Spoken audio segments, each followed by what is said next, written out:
Mise en place d'une coupe de fruits circulaire. Vous noterez que je travaille avec un crayon 6B et que je le tiens comme un crayon et non pas comme un fusain comme je vous avais montré parce que le dessin est de dimension relativement réduite. On commence par tracer l'axe horizontal de la coupe. On détermine le milieu, on prend deux segments à peu près identiques de part et d'autre. Je vais vérifier pour être sûr. Ouais, c'est bon. Et maintenant on fait l'axe vertical de la coupe. Si on est très sûr de soi, on peut s'en passer des axes, hein, mais là, pour le moment, je pense qu'il vaut mieux s'en servir. Maintenant, on va déterminer la largeur, l'épaisseur de la coupe. Ça va être une ellipse qui va être comme ça. La première moitié de l'ellipse va être plus petite que la seconde moitié de l'ellipse, pour des raisons de perspective. Plus proche de mon œil, plus grand, plus éloigné, plus petit. Bon, là, la différence ne sera pas énorme. Ensuite, on va tracer l'ellipse.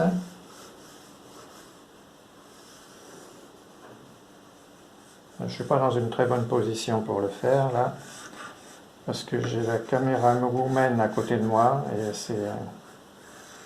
voilà. Bon, grosso modo, c'est la forme de l'ellipse. Maintenant, je vais tracer l'épaisseur du bord de la coupe.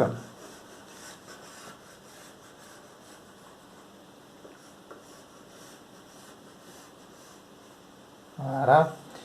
Et maintenant, je vais tracer l'ellipse du bas, du socle de la coupe.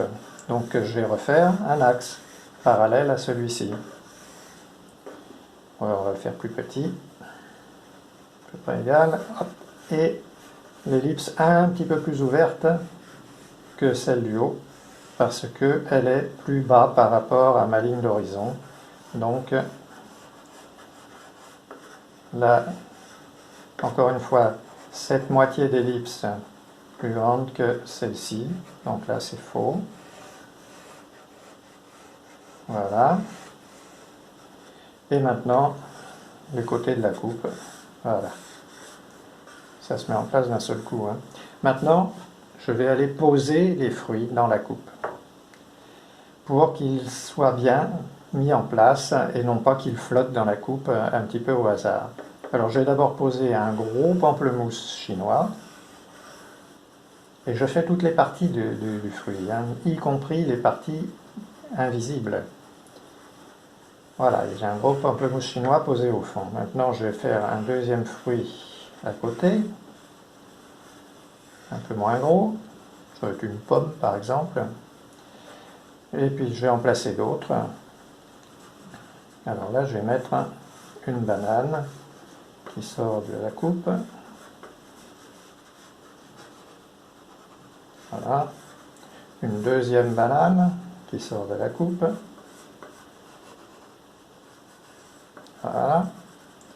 Et puis je vais mettre un autre fruit en fond de coupe ici, qui va me servir à caler le fruit qui va être au-dessus et qui va lui largement dépasser de la coupe. Voilà. Alors je ne vous dis pas quels sont les fruits, hein, vous devinerez vous-même. Et puis on va mettre encore des petites choses derrière, là, voilà, comme ça. Voilà. Alors maintenant on peut faire un peu quelques valeurs, c'est pas... mais là c'est un croquis, c'est une mise en place. Alors je peux faire ça. Voilà. Alors maintenant, ben, je vais effacer tout ce qui est inutile dans la mise en place. C'est-à-dire je vais effacer le bord de la coupe quand il y a un fruit devant.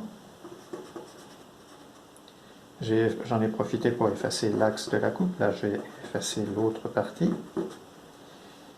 Là, il y a les bananes qui passent par-dessus le bord de la coupe. Donc, j'efface le bord de la coupe. Là, il faut que j'efface encore ça. L'axe horizontal.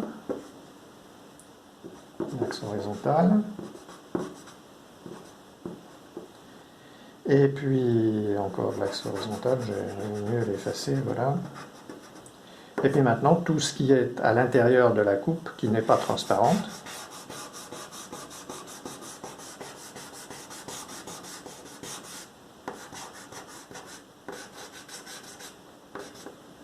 Voilà.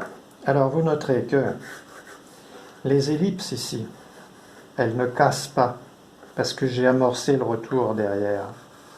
Et ça, c'est important. Il faut éviter d'avoir des ellipses qui se terminent comme ça, avec un angle. Il n'y a pas d'angle là. Là non plus, il n'y a pas d'angle. C'est une courbe continue. Voilà, un croquis qui a été fait, je pense, en quelque chose comme 5 minutes. Attendez,